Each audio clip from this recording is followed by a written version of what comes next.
तो कैसे हैं बच्चों? उम्मीद करता हूँ आप लोग अच्छे और स्वस्थ होंगे। हम लोग 10th के लिए पढ़ाई कर रहे हैं, उसमें भी जो हमारे सामाजिक विज्ञान के पोर्शन हैं उसको देख रहे हैं, ज्योग्राफी को देख रहे हैं। तो पिछली वीडियो में हमने जहाँ तक ख़त्म की थी, जस्ट उससे आगे बढ़ते हुए अगली टॉपिक क्या है हमारे लिए उसको देखते हैं, है ना। हम लोगों ने ये सारे जो डायग्राम बनाया हुआ है संसाधनों के बारे में, है ना, प्राकृतिक और मानव जनित जो भी संसाधन थे, तो उसकी जिक्र हमने पिछली वीडियो में की थी। अगर आपने वो वीडियो नहीं देखी है तो एक बार जाके प्लीज़ देखिए, फिर आपको आगे की चीज़ें जो है समझ में आएगा। इसके बाद हमने संसाधन के जो प्रकार है उसको भी देखा था, वर्गीकरण को भी देखा था। संसाधनों का जो वर्गीकरण हमने देखा था कि 4 तरह से संसाधनों को क्या किया गया था, वर्गीकृत किया गया था, है ना, जिसमें उपयोगिता के आधार पे था, स्वामित्व के आधार पे था, विकास के आधार पे था। तो ये सारी चीज़ें थी। तो टोटल 4 तरह से थी, उत्पत्ति के आधार पे, है ना, पहला, और दूसरा उपयोगिता, तीसरा स्वामित्व, और चौथा विकास के आधार पे जो है संसाधनों को वर्गीकृत किया गया था। तो उसी कड़ी में हम लोग आगे बढ़ेंगे। हम लोगों ने पिछले वीडियो में शायद हाँ यहाँ तक देख लिया था, संसाधन जो है उसके प्रकार में देखा था कि 4 टाइप का होता है, इसको वर्गीकृत कर लिया था। अब हम लोगों जो है हम लोग अब एक एक करके सारे जो सब टॉपिक है उसको अच्छे से पढ़ेंगे और समझेंगे। हमने पिछले वीडियो में भी कहा आपसे कि आप ये जो सामाजिक विज्ञान के जो आपके पास पुस्तक है उसमें खंड का उसको आप लोग निकालेंगे और साथ में पढ़ेंगे लाइन बाय लाइन, ताकि कहीं कोई दिक्कत ना हो। जैसे ही ये चैप्टर ख़त्म होगी इसके बाद इससे जुड़ा हुआ जो क्वेश्चन आंसर है, चाहे वो सब्जेक्टिव हो या ऑब्जेक्टिव, दोनों तरह से करवाए जाएंगे, ताकि आप अपने बोर्ड में जब जाओ तो बोर्ड में जाके अच्छे नंबर प्राप्त करो, है ना। चलिए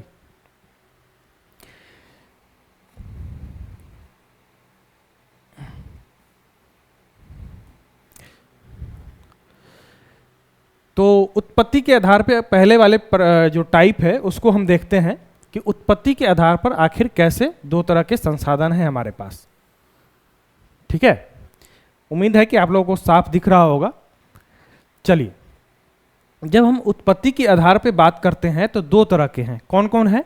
पहला जो है आपका वो है जैव संसाधन, जिसको जैविक संसाधन कहते हैं। दूसरा है अजैव संसाधन, मतलब अजैविक संसाधन।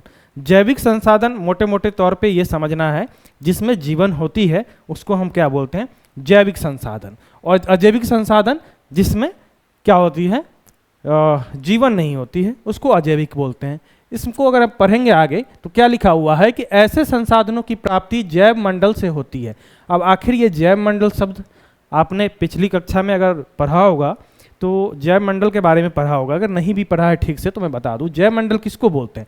वह क्षेत्र जैव मंडल कहलाता है जहां क्या पृथ्वी, जल और पानी, मतलब जल और हवा, तीनों के जो ये बिंदु है जहां पे जीवन की संभावना होती है उसको ही जैव मंडल, जैव मंडल कहते हैं।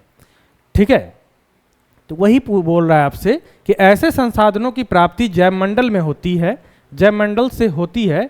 इसमें सजीव के सभी लक्षण मौजूद होते हैं। हमने अभी बताया ना आपको कि जैविक संसाधन उस संसाधन को बोलते हैं जिसमें, अगर मोटे मोटे तौर पे समझे तो जिसमें जीवन होती है। तो वही चीज़ लिखा हुआ है। जैसे मनुष्य, क्या मनुष्य में जीवन है ना? है। वनस्पति है, मत्स्य है, पशुधन है, अन्य प्राणी समुदाय जो है ये सब क्या है, ये हमारे जैविक चीज़ है। कुछ बच्चे अगर थोड़ा कम समझ पा रहे होंगे तो वनस्पति के बारे में सोच रहे होंगे कि वो कैसे जैविक है।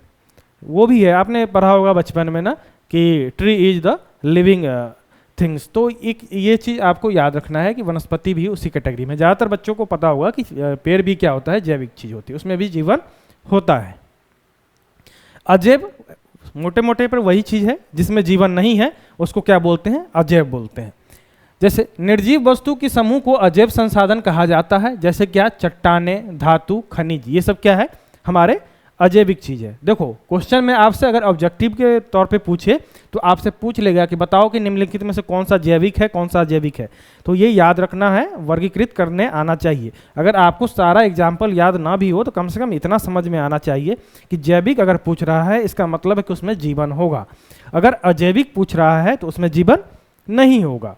तो उसके आधार पर भी आप उसको क्या कर सकते हैं, एलिमिनेट करके अपने सही उत्तर तक पहुंच सकते हैं। चलिए आगे बढ़ते हैं हम लोग। तो हम लोगों ने अभी देखा उत्पत्ति के आधार पर जैविक, अजैविक देखा। संसाधनों के वर्गीकरण 4 प्रकार के थे ना, उसमें हम लोगों ने उत्पत्ति के आधार पर देख लिया कि 2 तरह के हैं, जैविक और अजैविक। अब दूसरे वाले पे आते हैं उपयोगिता के आधार पे। उपयोगिता के आधार पे अब जो वर्गीकृत किया गया है कि कौन कौन सा होता है, नवीकरणीय और अनवीकरणीय। उपयोगिता के आधार पे 2 तरह के, नवीकरणीय और नवीकरणीय। चलिए नवीकरणीय संसाधन कैसे होते हैं, वैसे संसाधन जिन्हें भौतिक, रासायनिक या आंतरिक प्रक्रिया द्वारा नवीकृत या पुनः प्राप्त किया जाता है। शायद पिछले वाले क्लास में, पिछले वाली वीडियो में हम जब डायग्राम समझा रहे थे तो उसमें बताया था कि नवीनीकृत किसको बोलते हैं, जिसको नवीकरणीय संसाधन उस संसाधन को बोलते हैं जिसमें क्या होता है, जिसको पुनः प्राप्त किया जा सकता है। पुनः प्राप्त करने का मतलब ऐसा है कि वो सतत है, हमेशा मिलता रहेगा। अब मान के चलो हवा है, पानी है, क्या ये खत्म होने वाली चीज़ है? नहीं। जब तक ये इकोसिस्टम हमारा बना हुआ है तो बर्फ़ बनेगी ही, बर्फ़ पिघलेगी ही, नदी में आएगी ही, फिर वो क्या होगा, समुद्र में जाएगा। आपने शायद जल चक्र के बारे में पढ़ा होगा, अगर नहीं पढ़ा होगा तो आगे आने वाली चीज़ें हैं तो उसमें मैं पढ़ाऊँगा आपको जल चक्र के बारे में, कैसे कैसे समुद्र से इवापोरेट इवेपोरेट होके वाष्पीकरण के द्वारा कैसे बादल बनते हैं, फिर बादल बन के कहाँ बरसते हैं, ठीक है, और फिर बरस के पृथ्वी जाती है, फिर पृथ्वी से नदी में, नदी से फिर समुद्र में जाती है। ये साइकिल जो है चलते रहता है, तो इसलिए ये सतत है, ये सतत होने वाली प्रक्रिया है। वैसे ही हवा, क्या हवा खत्म हो जाएगी? नहीं, जब तक जीवन है हवा खत्म नहीं होगी।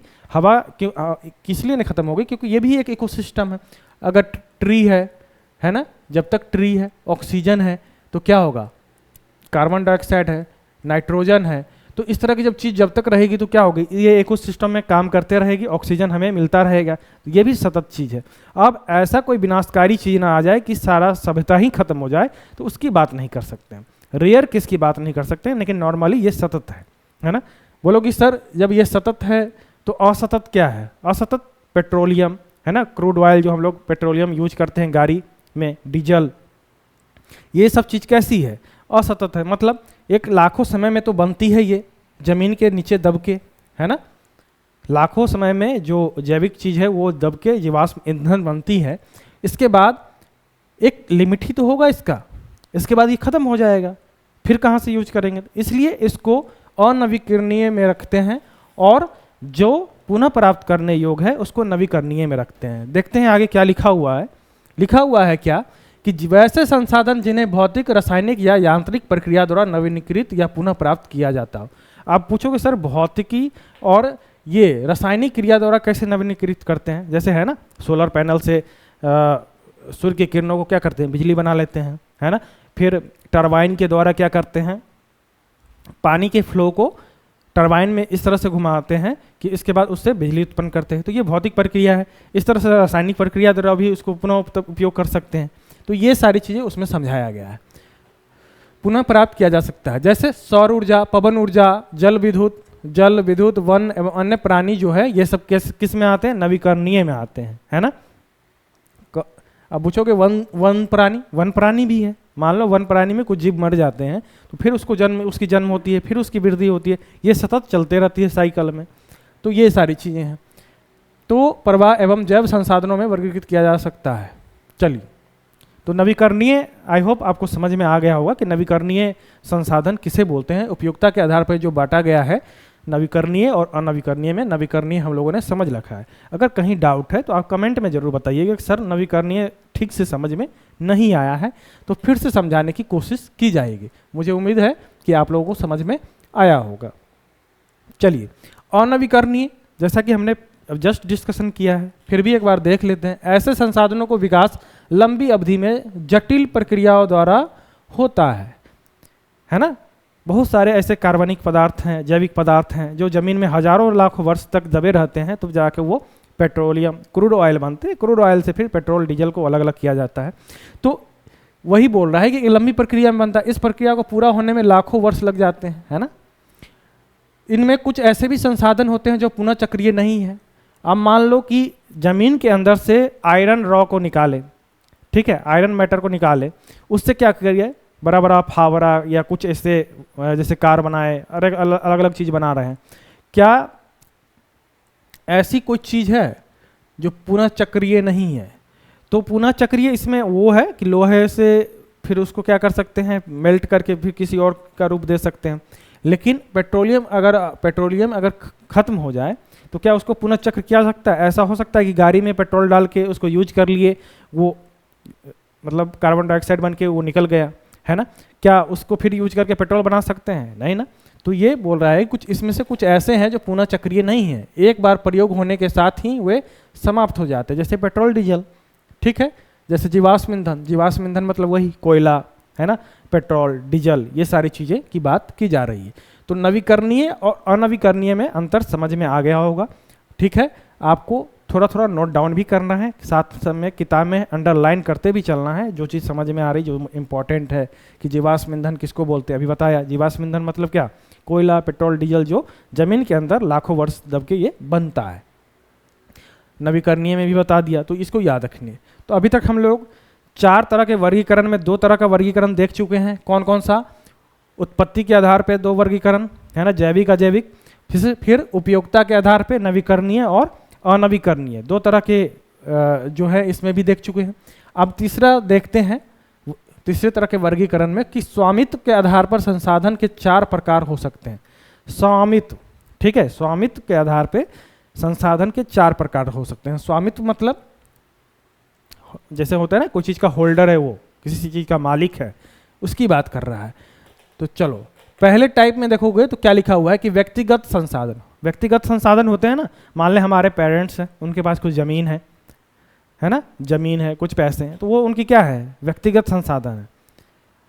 तो उसी की बात हो रही है कि ऐसे संसाधन किसी खास व्यक्ति के अधिकार क्षेत्र में होता है, जिसके बदले में वे सरकार को लगान भी चुकाते हैं। जैसे हमारे पास खेत है ना, तो खेत का क्या होता है, एक आप लोगों ने सुना होगा कि रसीद कटती है। तो रसीद क्या है, वही लगान, हम लोग सरकार को लगान चुकाते हैं उसके बदले में। तो वही चीज़ है कि बदले में सरकार को क्या करते हैं हम लोग, लगान चुकाते हैं। जैसे भूखंड है, घर है, अन्य जायदाद है, इसके हम लोग क्या करते हैं, लगान चुकाते हैं, जिस पर लोगों को निजी स्वामित्व होता है। बाग बगीचा, तालाब, कुआं इत्यादि भी ऐसे संसाधन ही हैं जिस पर व्यक्ति का निजी स्वामित्व रखता है। मन में ये डाउट आएगा कि सर कुआं तो सार्वजनिक होता है। जी देखो, कुआं सार्वजनिक भी हो सकता है और कोई निजी व्यक्ति भी अपने क्षेत्र में बना सकता है। अगर तुम्हारा मन हुआ तुम अपने जो ज़मीन है उसमें कुआं बनवा लो, तो वो तुम्हारा निजी है। सरकार के द्वारा सरकारी जगह पे बनाया हुआ चीज़ ही सरकारी होगा, ठीक है, उसकी बात कर रहा है। तीसरे अब स्वामित्व के आधार पे दूसरे टाइप को देखेंगे तो क्या लिखा हुआ है कि सामुदायिक संसाधन। सामुदायिक संसाधन का मतलब है जो किसी एक व्यक्ति का न होकर किसी समूह का हो। जैसे आपके गांव में आप जाते होइएगा तो सामुदायिक भवन होगा, पंचायत भवन होगा, स्कूल है, क्या वो किसी खास व्यक्ति का है या किसी खास निजी व्यक्ति का है? नहीं ना, वो सारे गांव की प्रॉपर्टी है, इसलिए उसको सामुदायिक बोला गया है। कभी कभी आपने एक शब्द भी, एक लाइन सुना होगा ना कि सामूहिक पिटाई हुई है। स्कूल में जब आप जाते होंगे तो क्या होता है ना, कोई बच्चा अगर कोई छोटी सी गलती कर देता है तो टीचर आते हैं, गुस्से में सारे क्लास को पीटते हैं, तो उसको क्या बोलते हैं, सामूहिक पिटाई। इसीलिए इसे सामुदायिक संसाधन जो है एक व्यक्ति का ना होके पूरे गांव या पूरे समूह का होता है। तो उसी के बारे में बात की जा रही है कि ऐसे संसाधन किसी खास समुदाय के आधिपत्य में होता है, किसी खास समुदाय का, याद रखना है, किसी खास व्यक्ति का नहीं, जिसका उपयोग समूह के लिए सुलभ होता है। समूह के लिए क्या होता है, सुलभ, मतलब उसको उसकी सुविधा मिलती है। अब मान लो गांव में कोई सामुदायिक भवन है, कोई विवाह भवन है, तो उसका क्या एक व्यक्ति यूज करता है। सामुदायिक भवन हो सकता है आपके गांव में ना भी हो, तो स्कूल में जब आपके गांव में बारात आती होगी तो वो स्कूल में ही रुकती है। तो क्या किसी खास व्यक्ति का ही बारात स्कूल में रुकती है, या गांव में जिसकी भी शादी होती है उसकी बारात वो कहाँ रुकती है? इसलिए वो सामुदायिक चीज़ है, सुलभ होती है। गांव में चारण भूमि, कहीं कहीं जो है गांव में चारण भूमि मतलब चराई के लिए, पशुओं की चराई के लिए भूमि होती है सार्वजनिक, सार्वजनिक नहीं मतलब वो सामुदायिक ही उस लैंड का होल्डर होता है, पूरे गांव का होता है वो। आप वहाँ पे देखे होंगे कब्रिस्तान, शमशान, इस तरह के क्षेत्र जो है वो सामुदायिक है, ना कि किसी खास व्यक्ति के। शमशान, मंदिर, मस्जिद, परिसर, सामुदायिक भवन, तालाब आदि जो है ये क्या है, सामुदायिक संसाधन है।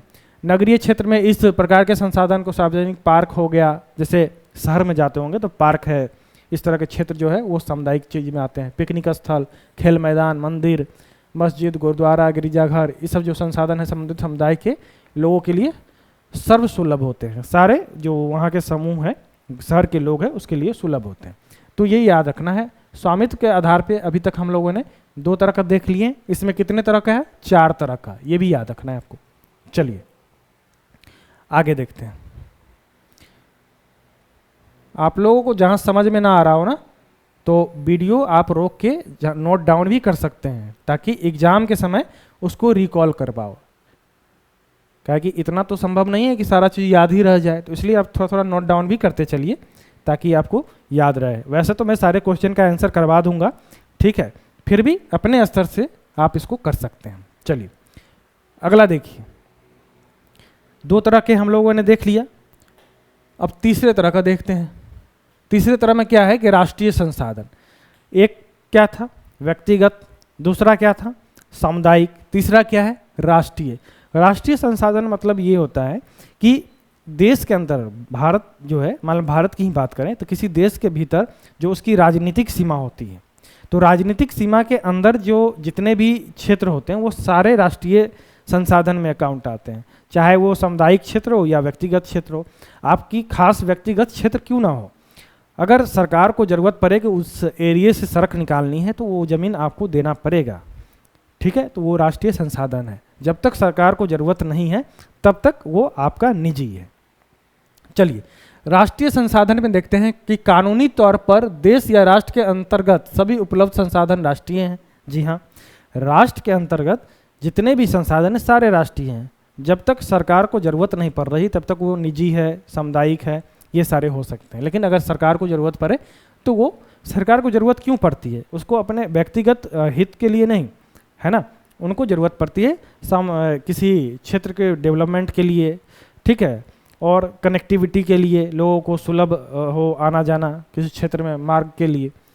चलिए, देश की सरकार को वैधानिक हक है कि वे व्यक्तिगत संसाधनों का अधिग्रहण आम जनता के हित में कर सकती है। मान लो किसी सड़क के बनाने से 2 क्षेत्रों के लोगों को आवागमन की जो राह है आसान हो जाती है, सुलभ हो जाती है, तो वो आपके जो निजी क्षेत्र है उसको भी उस, आपने देखा होगा कि कभी कितने लोग गांव में बोलते हैं ना कि मेरा ज़मीन था वो रोड में चला गया। रोड में चला गया मतलब क्या हुआ, सरकार ने उससे ले ली रोड बनाने के लिए, सड़क बनाने के लिए, परिवहन के लिए, तो उसी की बात हो रही है। आपने अपने गांव में या आसपास के क्षेत्र में भी शहरी विकास प्राधिकरण बोर्ड देखा होगा। इसे सरकार ने भूमि अधिग्रहित करने हेतु अधिकृत किया है। ये भूमि सहित अन्य नगरीय संसाधनों का विकास करते हैं। एक बोर्ड है ना, जिसका नाम क्या है, भूमि अधिग्रहित करने हेतु एक बोर्ड बनाया गया है कि शहरी विकास प्राधिकरण का बोर्ड आपने कहीं कहीं देखा होगा। अगर नहीं भी देखा होगा तो ये मान के चलो, एक क्या है, एक संस्था है जिसको सरकार ने नियुक्त किया है कि अगर जमीन अधिग्रहण करना हो, ऐसा तो नहीं होता है कि चलो बुलडोजर लेके पहुंच गए गांव के जमीन पे, बोला कि आज से सड़क यहाँ से बनेगी, ऐसा नहीं होता है। पहले बिल पास होती है ना, कि कहाँ से कहाँ, फिर नक्शा पहले आती है कि चलो इस क्षेत्र में है, इस क्षेत्र में किस किस का जमीन पड़ रहा है। सरकार के पास सारे रिकॉर्ड उनके पास होते हैं, चाहे आपका ज़मीन क्यों ना हो, तो वो देखता है कि इतने लोगों का ज़मीन इस सड़क के मार्ग में आएगा। फिर उन व्यक्तियों का क्या होता है, उनके अकॉर्डिंग जो मुआवजा होता है वो दिया जाता है, ठीक है। और ये अधिग्रहण करने का काम, उससे पहले जो ये संस्था है वो जाती है गांव में, बताती है कि इन लोगों का जो ये ज़मीन है, क्योंकि इधर से सड़क बनेगी, आपकी ज़मीन सड़क में चली गई है, इसलिए तो ये जो संस्था की बात की गई है वो यही काम करती है, जमीन अधिग्रहण की काम करती है, लोगों को कन्वेंस काम करती है। बहुत सारे लोग जिद पर अड़ जाते हैं क्योंकि वो उनकी पूंजी है ना, तो अचल पूंजी है, तो इसलिए वो नहीं चाहते छोड़ना, लेकिन फिर भी जब नियम कानून है तो छोड़ना ही पड़ेगा, तो छोड़ना पड़ जाता है। चलिए, तो 3 तरह का देखें, ये चौथा है, ठीक है। ये चौथा टाइप है। किसमें चौथा टाइप है? तो स्वामित्व के आधार पर संसाधनों के 4 प्रकार के जो वर्गीकरण है, जिसमें पहला वर्गीकरण था व्यक्तिगत संसाधन, दूसरा सामुदायिक संसाधन, तीसरा आपका हो गया था राष्ट्रीय संसाधन, और चौथा आप देख रहे हैं क्या? अंतर्राष्ट्रीय संसाधन। अंतर्राष्ट्रीय संसाधन में क्या है? ऐसे संसाधनों का नियंत्रण अंतर्राष्ट्रीय संस्था करती है। क्या करती है? अंतर्राष्ट्रीय संस्था करती है। अंतर्राष्ट्रीय संस्था कौन है? हमारा यूनाइटेड नेशन जैसे संस्था जो है अंतर्राष्ट्रीय संस्था है। ठीक है, ऐसे संसाधनों का नियंत्रण अंतर्राष्ट्रीय संस्था करती है। तटरेखा से 200 किलोमीटर नहीं होगा, नॉटिकल मील बोलते हैं। 200 नॉटिकल मील बोलते हैं। इसकी यूनिट जो होती है नॉटिकल मील होती है, किलोमीटर में नहीं होती है।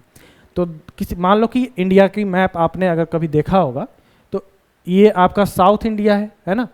तो साउथ इंडिया से इससे 200 नॉटिकल मील, 200 नॉटिकल मील के बाद का जो खुला हुआ समुद्र का एरिया है वो अंतर्राष्ट्रीय संसाधन में आते हैं। अंतर्राष्ट्रीय संसाधन का वो पार्ट है। इसका रेगुलेशन किसके हाथ में है? उसका रेगुलेशन हमारे अंतर्राष्ट्रीय संस्था यूनाइटेड नेशंस जैसी संस्था उसको रेगुलेट करती है। 200 नॉटिकल मील के अंतर्गत जो अंदर जो आता है उसको बोलते हैं, क्या बोलते हैं हम लोग?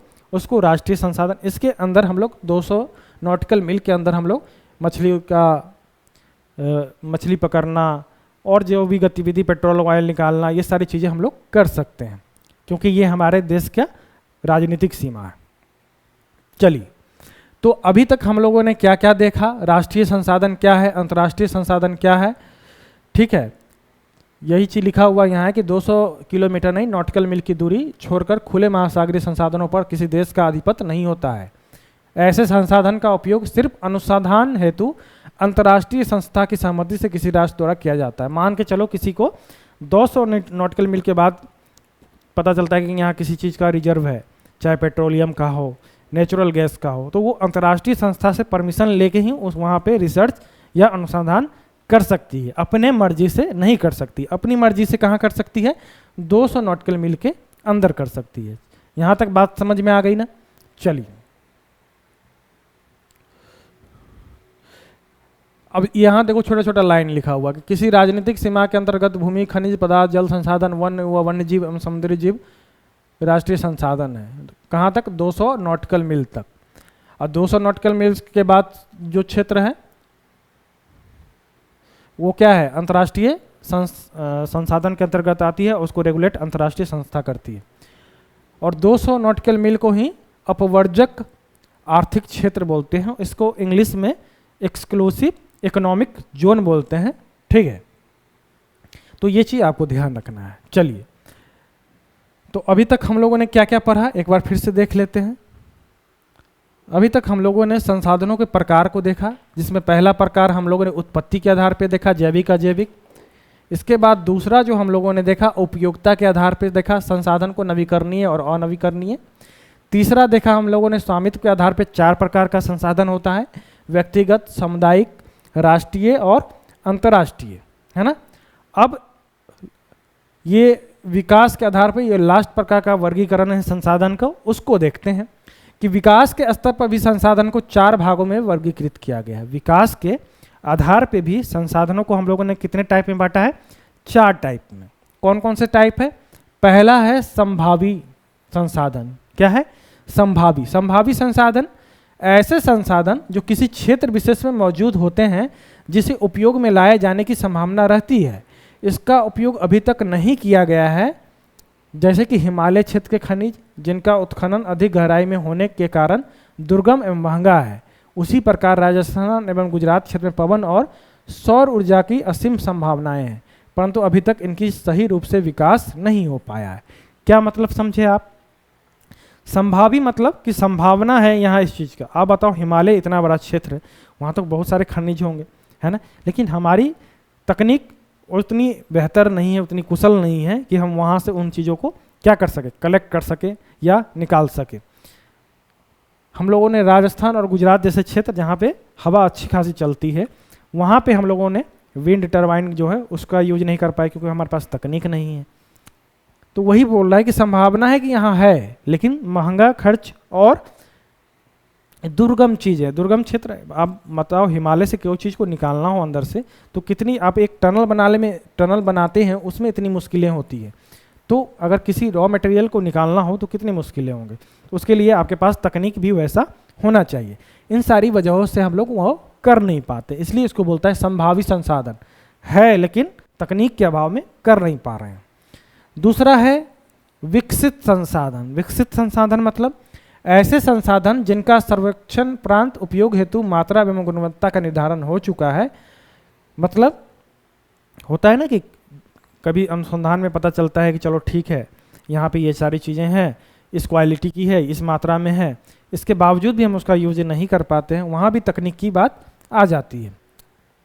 यहाँ एक चीज़ लिखा हुआ कि क्या आप जानते हैं गुजरात के भुज में गुजरात, जब आप आगे यहाँ बढ़ोगे तो ये क्या है आपका गुजरात है, तो यहाँ ही एक भुज क्षेत्र है जहाँ पे क्या है बड़े स्तर पे सौर पैनल को लगाया गया है, उसकी बात की गई। पूर्व में भी यह बताया जा चुका है, इस पे लिखा हुआ है कि देखो हम कहीं और से नहीं पढ़ रहे हैं, आपके बुक से ही पढ़ रहे हैं, है ना, तो इसलिए आपको बुक को बोल रहे हैं निकाल के आप रखिए। हाँ, इसको अलग ढंग से हम समझा जरूर देंगे लेकिन आपको बुक निकाल के रखना है।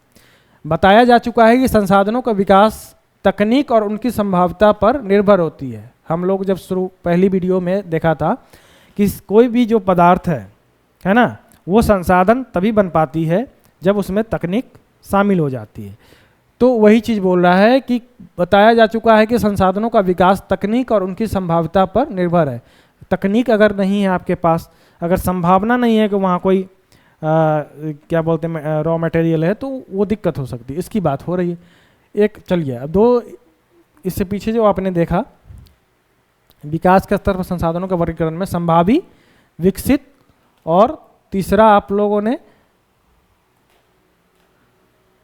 तीसरा आप देखना है आपको कौन सा है, ये भंडारण संसाधन। भंडारण संसाधन किसको बोलते हैं?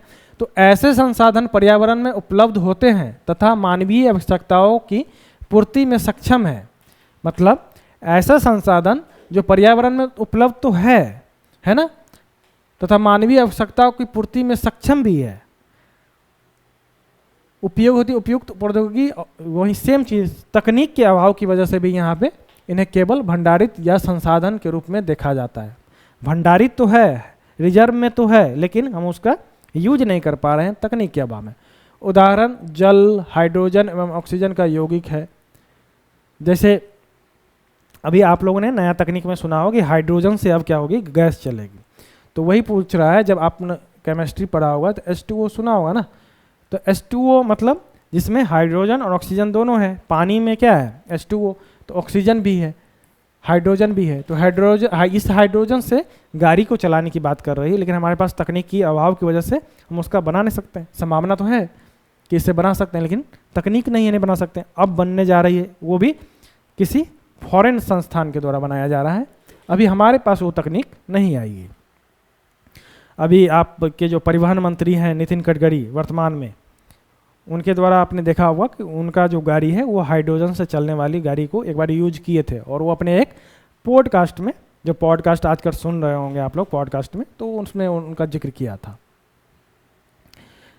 क्षमता छिपी हुई है, लेकिन उच्च तकनीक के अभाव में ऐसे संसाधनों का उपयोग नहीं कर पा रहे हैं। चलिए लास्ट है इसमें कि संचित कोश संसाधन। वास्तव में ऐसे संसाधन भंडार संसाधन के ही अंश है, इसी का अंश है ये, जिसे उपलब्ध तकनीक के आधार पर प्रयोग में लाया जा सकता है। इनका तत्काल उपयोग प्रारंभ नहीं हुआ है, यह भविष्य के आधार पर प्रयोग में लाया भविष्य की पूंजी है। नदी जल भविष्य में जल विद्युत उत्पन्न करने में उपयुक्त हो सकते हैं, वर्तमान में इसका उपयोग अत्यंत सीमित है। ऐसे संसाधन वन में या बांधों में जल के रूप में संचित है। आपने सुना होगा ना हीराकुंड बांध, टिहरी बांध, तो आपने देखा होगा एक तरफ बांध होता है, इस तरफ पानी रिजर्व होती है। तो इसमें भी बहुत सारा संभावना है कि आप लोग मल्टी काम कर सकते हैं। मछली पालन भी हो सकता है, इसमें टूरिस्ट पैलेस भी बना सकता है, टूरिस्ट पैलेस बना सकते हैं, घूमने फिरने का, नौका वगैरह जा सकता है, बहुत सारी चीज़ें यहाँ पे किया जा सकता है। तो वही चीज़ इसकी बोल रहे हैं कि संचित संसाधन इसको बोल रहे हैं। तो यहाँ तक हम लोगों ने जो है संसाधन के जो 4 टाइप थे उन चारों को डिस्कशन किया, उसके अंदर जो भी बातें थी उसको भी डिस्कशन किया। आगे बढ़ते हैं हम लोग, आगे देखेंगे आगे क्या लिखा हुआ है। आगे जो आपका सब टॉपिक है वो क्या है? संसाधन का नियोजन। संसाधन होना उतना इम्पोर्टेंट नहीं है, इम्पोर्टेंट है लेकिन उतना महत्वपूर्ण नहीं है जितना उसका विवेकपूर्ण उपयोग करना महत्व है।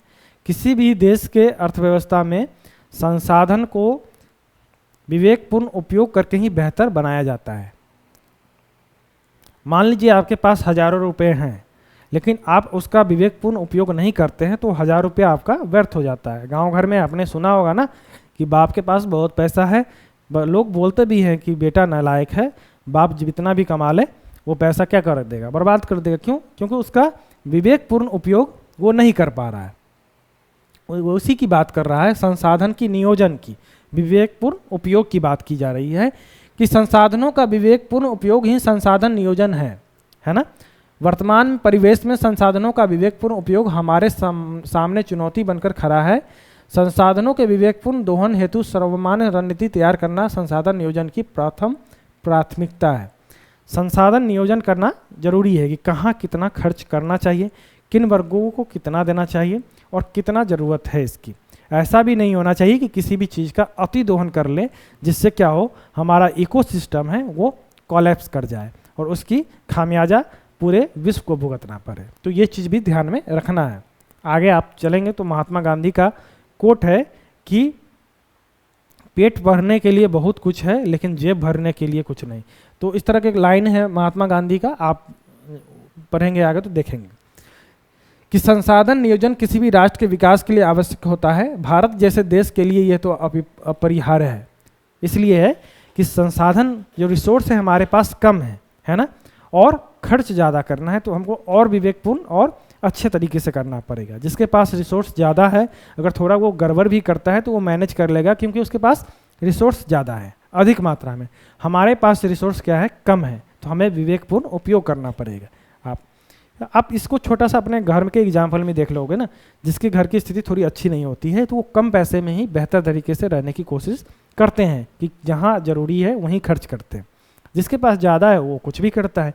तो वही बात है, उसी से समझना है इसको कि संसाधन नियोजन वही चीज़ है। ऐसे प्रदेश हाँ, संसाधन नियोजन किसी भी राष्ट्र के विकास के लिए आवश्यक होता है। भारत जैसे देश के लिए ये तो अपरिहार्य है, जहाँ संसाधन की उपलब्धता में अत्यधिक विविधता के साथ साथ सघन जनसंख्या व्याप्त है। हमारे पास जनसंख्या भी बहुत है तो हमें उनका भी ख्याल रखना है। यहाँ कोई ऐसे प्रदेश है जो संसाधन संपन्न है, कोई ऐसे भी प्रदेश है जहाँ संसाधन की दृष्टि से काफ़ी विपन्न है। अब देखो, जब तक बिहार और झारखंड एक था तब तक हमारे पास संसाधन कितने थे? रिसोर्स बहुत ज़्यादा था। जैसे ही झारखंड हमसे अलग हो गया हमारे पास रिसोर्स के नाम पे क्या बच गया? अब कुछ नहीं है हमारे पास। तो इसलिए बोलते हैं कि बहुत ऐसा राज्य है जहाँ संसाधन के नाम पे कुछ भी नहीं है और कहीं कहीं संसाधन बहुत है। आप झारखंड में चले जाइए, संसाधन ही संसाधन है। फिर उड़ीसा में चले जाइए, वहाँ संसाधन ही संसाधन है।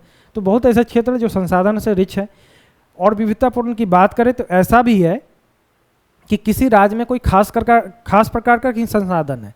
अगर झारखंड है तो वहाँ कोयला ही है ज़्यादा, पेट्रोलियम नहीं है ना। फिर वैसे ही आप किसी और राज्य में चले जाइएगा तो सिर्फ लोहा है। तो ये भी ध्यान रखना है कि हमको उसको कैसे विवेकपूर्ण यूज करना है, उसका कैसे नियोजन करना है ताकि सारे राज्य जो है उसको एक समान तरीके से मिल पाए। अब ऐसा ना हो कि जिस राज्य में हो अब वो ज़्यादा यूज करने लगे और जिस राज्य में नहीं हो वो भूखे मरे। ऐसा भी तो नहीं हो सकता है ना, क्योंकि हमारा देश क्या है?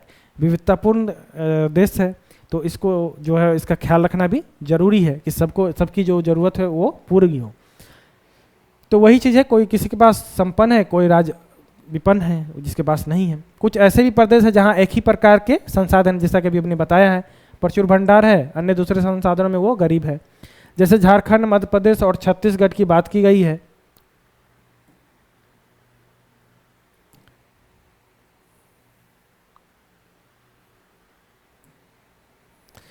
मध्य प्रदेश, झारखंड और छत्तीसगढ़ की बात की गई है कि आदि ऐसे प्रदेश हैं जहां खनिज एवं कोयला का प्रचुर भंडार है। उसी प्रकार बिहार में चूना, पत्थर एवं पराइट जैसे खनिज में धनी है। अब हमारे पास कोयला नहीं है और क्योंकि हमारे पास से झारखंड अलग हो गया। अरुणाचल प्रदेश में जल संसाधन प्रचुर मात्रा में उपलब्ध है, परंतु कतिपय कारणों से उसका विकास नहीं हो पाया है। तकनीक के अभाव में नहीं हो पाया है। सीधी सी बात है। राजस्थान में सौर ऊर्जा के साथ साथ पवन ऊर्जा की प्रचुरता है, परंतु यह राज्य जल संसाधन की दृष्टि से अति निर्धन है। तो वही चीज़ें हैं कि कोई राज्य किसी अगर संसाधन है भी उसके पास तो कोई एक क्षेत्र का एक प्रकार का है, और प्रकार में वो क्या है, विपन्न है, गरीब है। भारत के अंतर्गत लद्दाख जैसे भी क्षेत्र हैं जो शीत मरुस्थल के रूप में अन्य भागों से अलग थलग हो गया है, लेकिन यह प्रदेश सांस्कृतिक विरासत की धनी है। यहाँ जल, महत्वपूर्ण खनिज एवं मौलिक अवसंरचना की बहुत कमी है। अतः राष्ट्रीय लद्दाख जैसे क्षेत्र में एक दुर्गम एरिया है तो वहाँ इंफ्रास्ट्रक्चर की कमी है। अभी हाल फिलहाल में हमारे जो बॉर्डर रोड ऑर्गेनाइजेशन है वो क्या कर रहे हैं, वो रोड बना रहे हैं वहाँ। फिर भी अभी भी इंफ्रास्ट्रक्चर, आप वहाँ ये तो एक मतलब उम्मीद नहीं करोगे ना कि बड़े बड़े मॉल होंगे वहाँ, बड़े बड़े इंफ्रास्ट्रक्चर, बड़े बड़े ब्रिज वहाँ नहीं है।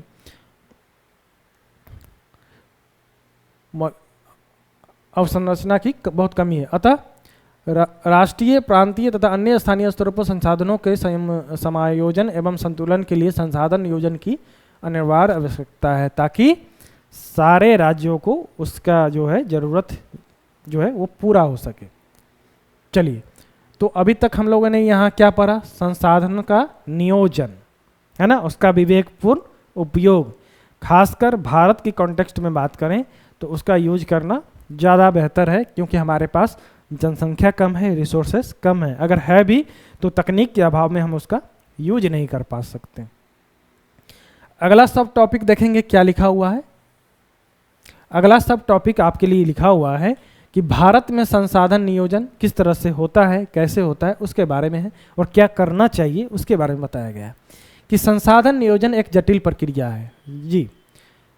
किसी चीज़ को मैनेज करना दूर से लगता है कि बहुत आसान काम है, और एक बड़े स्तर पे तो और दिक्कत है। ये बात आप अपने पेरेंट्स से पूछोगे तो पता समझ में आएगी कि लगता तो आसान है, लेकिन अगर उन्होंने वो मैनेज कर रहे हैं, आपके घर को चला रहे हैं, तो आप पापा से पूछो, या जो आपकी माँ है जो घर को चला रही है, पापा तो कमा के भेज रहे हैं, तो पापा के लिए भी उतना ही मुश्किल है पैसा कमाना, और माँ के लिए भी उतना ही मुश्किल है कि जितना जरूर पैसे चाहिए उससे कम मिले। मान लो कि घर का खर्चा 10,000 है, घर की इनकम ही है 5,000, 5 ही हज़ार भेज रहे हैं। अब ये माँ पे सोचो कैसे मैनेज करेगी 5,000 में, फिर भी मैनेज करती है, घर को चलाती है, तो ये मुश्किल है। ये तो एक घर के लेवल पे बात कर रहे हैं।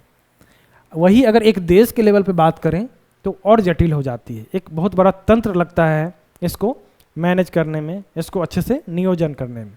तो उसकी बात कर रहा है कि संसाधन नियोजन एक जटिल प्रक्रिया है, इसके लिए आवश्यक क्रियाकलाप की आवश्यकता होती है। ये क्रियाकलाप संसाधन नियोजन के सोपान होते हैं। इन सोपानों के सहारे किसी देश के उपलब्ध संसाधनों को सदुपयोग कर उस देश की उन्नति की मार्ग प्रशस्त किया जा सकता है। जब बड़े स्तर पे काम होती है तो एक सोपान क्रम होता है। सोपान क्रम मतलब एक क्रम से कि पहले ये काम होगा, पहले उसके बाद ये काम, उसके बाद ये काम, उसके बाद ये काम। एक हायरार्की होती है, एक क्रम होता है, एक सोपान होता है। उसके जरिए संसाधन का क्या किया जाता है, बेहतर नियोजन किया जाता है। उसी के बारे में बात की गई कि संसाधन नियोजन के सोपानों को निम्न रूप से बांटकर अध्ययन किया जाता है। कैसे क्रम में, तो पहला क में क्या है कि देश के विभिन्न प्रदेश में संसाधनों की पहचान कराने के लिए सर्वेक्षण कराना, कि ये तो पता हो कि किस क्षेत्र में कौन सा संसाधन है, तभी तो उसका हम अच्छे से उपयोग और अच्छे से वितरण, अच्छे से नियोजन कर पाएंगे।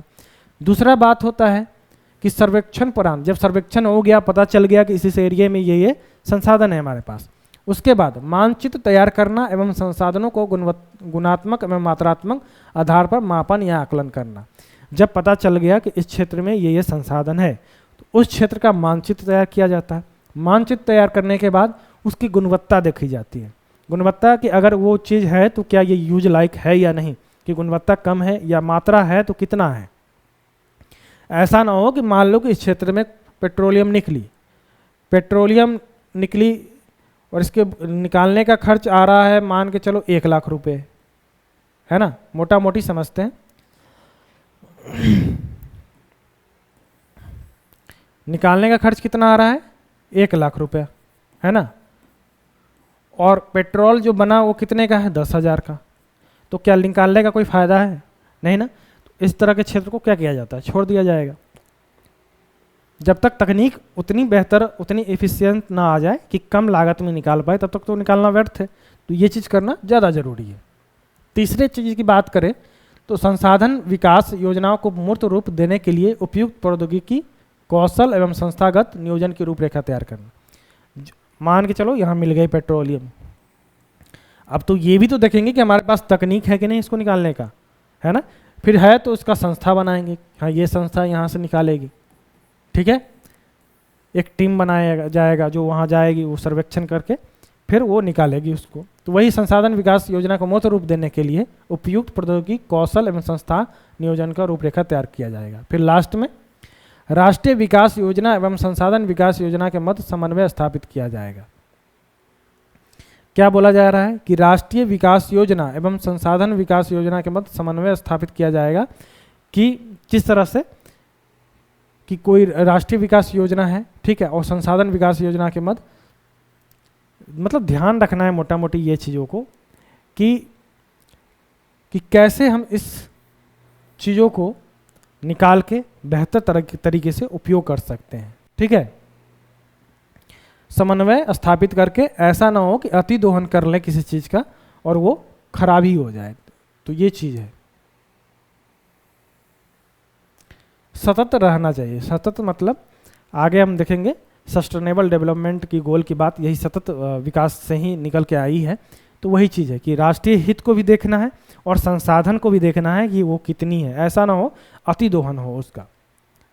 चलिए आगे क्या लिखा हुआ है कि हमारे देश में स्वतंत्रता प्राप्ति के बाद से ही संसाधन नियोजन की लक्षित उद्देश्य को हासिल करने का प्रयास किया जा रहा है। जब से हमारा देश आज़ाद हुआ 1947 से ही क्या हो रहा है, इस तरह की प्रक्रिया को चलाया जा रहा है ताकि संसाधन का बेहतर उपयोग कर सके, बेहतर नियोजन भी हो सके। इस संदर्भ में भारत सरकार प्रथम पंचवर्षीय योजना से ही प्रयासरत है। आपने सुना होगा ना, हमारे पास पंचवर्षीय योजना चालू किया गया जो 5 वर्षों के लिए प्लान करती थी। किसी भी इकाई पर विकास हेतु संसाधन एवं आवश्यक शर्त है, किंतु प्रौद्योगिकी एवं संस्थानों में वांछित परिवर्तन के अभाव में केवल संसाधनों का उपलब्धता से विकास संभव नहीं है। वही बात है कि सिर्फ संसाधन मिल जाने से नहीं होगा, जब तक तकनीक नहीं है तो उसका उपयोग नहीं कर पाएंगे, उससे विकास नहीं हो पाएगा। आज भी हमारे देश में ऐसे कई राज्य हैं जहां संसाधन की प्रचुरता के बाद भी आर्थिक रूप से पिछड़े राज्य में इनकी गणना की जाती है। आप झारखंड को ही देख लो, झारखंड के पास रिच रिसोर्स है, छत्तीसगढ़ के पास रिच रिसोर्स है ना, इसके बाद भी उसकी स्थिति देखो कितनी खराब है। इसलिए क्योंकि इसके विपरीत कुछ ऐसे भी राज्य हैं जो संसाधन के अभाव में आर्थिक रूप से विकसित है। मुंबई देख लो, महाराष्ट्र देख लो, है ना, साउथ के बहुत सारे राज्य देख लो, तो वो डेवलप है। जबकि संसाधन की कंपेयर करें तो हमारे जो छत्तीसगढ़, ये झारखंड है, मध्य प्रदेश है, ये सबसे तो कम ही है, फिर भी वो हमसे विकसित है। तो वो चीज़ ध्यान रखना पड़ेगा आपको। चलिए अगला सब टॉपिक आपका क्या है कि संसाधनों का संरक्षण, ये भी आवश्यक है। सिर्फ संसाधन का अति दोहन ही जरूरी नहीं है, क्योंकि उससे क्या होगा, एक लिमिट है इसका, अभी बताया ना। अगर संसाधन ये हैं, अगर खासकर अनवीकरणीय संसाधन की बात करें तो एक समय के बाद ख़त्म हो जाएगा। फिर हमारे आने वाले जनरेशन जो है उसका क्या होगा, वो क्या यूज करेगा, है ना। तो उसका भी ध्यान रखना है। तो इसी की बात की जा रही है कि संसाधनों का संरक्षण भी जरूरी है। सभ्यता एवं संस्कृति के विकास में संसाधनों की अहम भूमिका होती है। हमने बताया पहली वीडियो में कि कैसे जो हमारे पूर्वज थे, है ना, उसको आग की खोज कैसे, जब पत्थर से पहले जलाते थे, फिर कैसे आगे बढ़े, फिर आग का काम, पहले लकड़ी से हंटिंग करने का काम करते थे, फिर आगे जब जैसे जैसे विकास हुआ पत्थर से हंटिंग करना चालू किए, फिर लोहे से। तो कैसे सभ्यता भी तो चेंज हो गई, कैसे आदि मानव से मानव बन गया लोग, है ना, सभ्य हो गया। तो यही बोल रहा है कि संसाधन जो है किसी भी सभ्यता और संस्कृति के विकास में अहम भूमिका निभाती है, किंतु संसाधनों का अविवेकपूर्ण या अतिशय उपयोग विविध प्रकार के सामाजिक, आर्थिक, सांस्कृतिक एवं पर्यावरणीय समस्याओं को जन्म देता है। अगर अति दोहन करेंगे तो इसका इम्पैक्ट तो झेलना पड़ेगा। इस समस्याओं के अब अभी हाल ही में कोरोना को देख लो, है ना, किस तरह से एक छोटा सा वायरस कितने लोगों की जान ले गई। ऐसा कोई गांव, ऐसा कोई घर नहीं है, मतलब किसी गांव के आसपास के लोग ऐसे नहीं हैं जिसके यहाँ इस तरह की मृत्यु नहीं हुई कोरोना की वजह से। इस समस्याओं को समाधान हेतु विभिन्न स्तरों पर संरक्षण की आवश्यकता है। संसाधनों को नियोजित एवं विवेकपूर्ण उपयोग ही संरक्षण कहलाता है ना। संसाधन का विवेकपूर्ण उपयोग ही संरक्षण कहलाएगा। विवेकपूर्ण का यूज करने का मतलब क्या, अभी पहले भी बताया कि अच्छे से उपयोग करना है, जितनी रिसोर्स है उसी में करना है, और रिसोर्स को इतना अति दोहन नहीं कर लेना है जिससे उसका खामियाजा भुगतना पड़े। प्राचीन काल से ही संसाधनों का संरक्षण समाज सुधारकों, नेताओं, चिंतकों, पर्यावरणविद के लिए यह चिंतनीय ज्वलंत विषय रहा है। इस संदर्भ में महान दार्शनिक एवं चिंतक महात्मा गांधी के कुछ कोट हैं, विचार हैं कि हमारे पास पेट भरने के लिए बहुत कुछ है, लेकिन पेटी भरने के लिए नहीं। जेब भरने के लिए कहे, पेटी भरने के लिए नहीं है। अगर कोई लालच इतना करने लगे, है ना, कि पेट भरने के लिए तो हमारे पास पृथ्वी जो है वो सारी कुछ दे चुकी है, लेकिन आप चाहेंगे कि सिर्फ जेब भरना है, पेटी भरना है, तो इतनी संसाधन हमारे पृथ्वी पे नहीं है। वही बात महात्मा गांधी जी ने बोला है। अब कुछ और भी जो आपके पर्यावरणविद हैं उनकी बात देख लीजिए। वो उन्होंने क्या कहा, मेघा पाटेकर एक हैं जो नर्मदा बचाओ अभियान चलाया। क्या चलाई? मेघा पाटेकर नर्मदा बचाओ अभियान। सुंदरलाल बहुगुणा चिपको आंदोलन, राजस्थान में आपने सुना होगा, एक स्टोरी भी इस पे आपने पढ़ी होगी। एवं संदीप पांडे द्वारा वर्षा जल संचयन कर कृषित भूमि का विस्तार संसाधन संरक्षण की दिशा में अत्यंत सराहनीय कदम है। तो इन तरह के जो हमारे पर्यावरणविद हैं, जो थोड़ा सचेत है ना, वो पर्यावरण को लेकर, तो वो इस तरह के प्रयास उन्होंने किया है, जिनका नाम आपने देखा। गांधी जी जैसे कई चिंतकों का मानना है कि मानव का स्वार्थी और लालची प्रवृत्ति यथा अत्याधुनिक तकनीक के शोषणात्मक क्रियाकलाप संसाधन के तृप्ता हास के लिए मजबूर कर देगा। तकनीक आएगी तो लोग ज़्यादा से ज़्यादा दोहन करेंगे ही, वो बना ही रहे हैं इसलिए कि कम लागत में ज़्यादा से ज़्यादा रिसोर्स का हम लोग यूज कर पाए। वही बोल रहा है कि आदमी का ये जो स्वार्थीपन है और तकनीक जो है हमें धीरे धीरे क्या कर रहा है, स्वार्थी बनाते चला जा रहा है। गांधी जी मशीन द्वारा उत्पादन के घोर विरोधी थे। आपको पता होना चाहिए गांधी जी जो थे वो मशीन से उत्पादित कोई वस्तु के घोर विरोधी इसलिए थे, क्योंकि इसलिए नहीं कि वो तकनीक के दुश्मन थे, तकनीक को पसंद नहीं करते, इसलिए कि वो ये समझते थे कि तकनीक आने से क्या होती है कि ज़्यादातर लोगों का रोजगार छिन जाता है उससे। पहले लोग हाथ से करघा से सूती वस्त्र बुनाई करते थे, उससे कपड़ा बनाते थे, है ना। जैसे ही मशीन बड़ी बड़ी आने लगी तो वो सारे लोगों का रोजगार छिन गया। अभी हाल फिलहाल की आप बात करो, कैसे सर्विस सेक्टर पे खतरा मंडरा रहा है। क्यों? क्योंकि सारा काम कौन करने लगेगा? रोबोट करने लगेगा। ज़्यादातर काम कौन करने लगेगा? रोबोट, है ना। तो लोगों का रोजगार क्या होगा? छिन जाएगा। तो सेम उस समय की बात अगर करें तो वो कपड़ा की बात थी। तो विरोधी थे, वे बड़े जन समुदाय द्वारा उत्पादों के उत्पादन के समर्थक थे, जिससे कि एक बड़ी आबादी को बेरोजगारी से सामाजिक कोड से बचाया जा सके। उनका मानना था कि इस प्रक्रिया में श्रमिकों में कार्य दक्षता के विकास में वृद्धि होगी और संसाधनों को विदोहन पर भी विराम लगेगा। जैसे कि अगर आदमी कोई चीज़ को बनाता है तो एक लिमिट संसाधन को यूज करके बनाएगा। मशीन जब बनाने लगती है, ये बात जरूर है कि कॉस्ट जो है कम लगता है मशीनों से बनाने में, क्योंकि एक बड़े अमाउंट में, बड़े क्वांटिटी में बनाया जाता है। लेकिन जो हमारे चीज़ें, संसाधन, वो बर्बाद भी बहुत ज़्यादा होती है मशीनों के द्वारा, क्योंकि उसमें उतनी तो विवेक होती नहीं है ना, उसमें बर्बाद भी ज़्यादा होता है। अगर आदमी बनाएगा तो क्या होगा? धीरे धीरे दक्ष होगा, कुशल होगा, और वो कम रिसोर्स में बेहतर चीज़ बना पाएगा। तो ये उनका मानना था।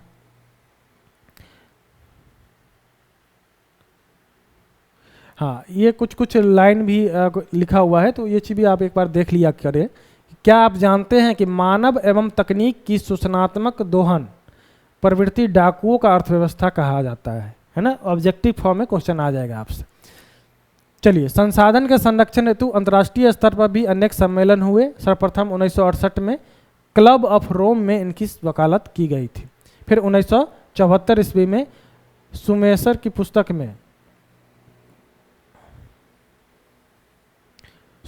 पुस्तक में स्मॉल इज ब्यूटीफुल नामक एक पुस्तक में उनका भी जिक्र किया गया था कि मैं इसमें संबंधित गांधी जी के विचार प्रकाशित हुए। फिर एक ब्रंटलैंड आयोग द्वारा प्रस्तुत 1987 के प्रतिवेदन में भी संसाधन संरक्षण के संबंध में विश्व जगत की दृष्टि खोलने की कारगर सिद्ध हुई। ब्रंटलैंड आयोग एक बना था, वो पर्यावरण को लेकर ही बना था, तो उसकी बात की जा रही है। इसमें सतत विकास की संकल्पना के साथ साथ संसाधन संरक्षण पर भी बल दिया गया था।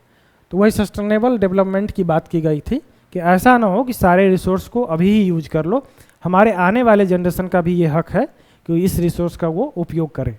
तो ये चीज़ बातें सस्टेनेबल डेवलपमेंट में बताई गई है। फिर आगे जब गया तो इसी रिपोर्ट में बाद में आया हमारा साझा भविष्य, आवर कॉमन फ्यूचर, शीर्षक से भी दस्तावेज प्रकाशित किया गया। रियो डी जेनेरियो ब्राज़ील में है, में 1992 में भी इस आयोजित पृथ्वी सम्मेलन में इस संदर्भ में एक सुनियोजित प्रयास किया गया था।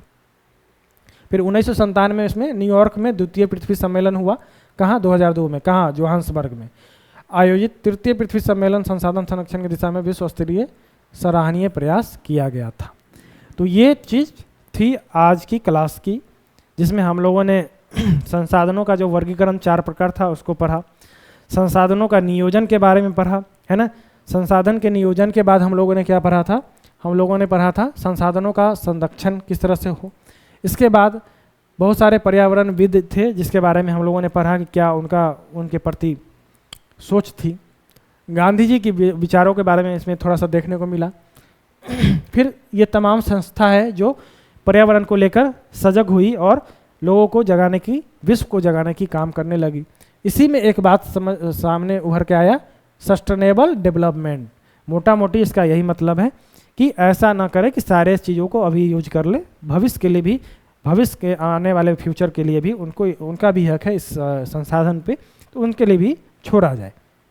उसका कैसे उपाय किया जाए कि अभी भी यूज हो, ऐसा यूज हो कि अभी भी, मतलब ऐसा उपयोग किया जाए कि अभी भी उसका इस्तेमाल करें और भविष्य के लिए भी उसको बचा के रखा जाए। तो इसी की बात सतत विकास अवधारणा में की गई है। तो आज के क्लास में यहीं तक, है ना। कल के अगले वीडियो में हम लोग देखेंगे सतत विकास की अवधारणा की बात किस तरह से की गई है और क्या की गई है। फिर चलिए, एक चीज़ आपको ये भी ध्यान रखना है, क्या आप जानते हैं कि मानव और तकनीक के शोषणात्मक दोहन प्रवृत्ति डाकूक अर्थव्यवस्था कहलाता है, ये याद रखना है आपको। क्या आप जानते हैं कि पर्यावरण संरक्षण हेतु सर्वप्रथम स्टॉकहोम में विश्व शिखर सम्मेलन 1972 ईस्वी में आयोजित हुआ था। स्टॉकहोम में विश्व शिखर सम्मेलन कब हुआ था? 1972 में। इसी सम्मेलन के पश्चात प्रतिवर्ष 5 जून को पर्यावरण दिवस के रूप में मनाया जाता है। पर्यावरण दिवस कब मनाया जाता है? 5 जून को, ये याद रखना है। तो आज के क्लास में यहीं समाप्त करते हैं। कल से हम लोग देखेंगे इसके आगे सतत विकास, जो हमारा ये है सस्टेनेबल डेवलपमेंट गोल, सतत विकास की अवधारणा, इसके बारे में हम लोग अगले वीडियो में देखेंगे। तो उम्मीद है आप लोगों को ये चीज़ें जो हैं समझ में आई होगी और आप लोग किताब साथ में रख के पढ़ रहे होंगे। तो कोशिश कीजिएगा किताब साथ में रख के पढ़िए। जैसे ही ये चैप्टर ख़त्म होगा, इससे जुड़ा हुआ क्वेश्चन हम लोग डील करेंगे, सब्जेक्टिव भी और ऑब्जेक्टिव भी, है ना। तो चलिए मिलते हैं अगले वीडियो में।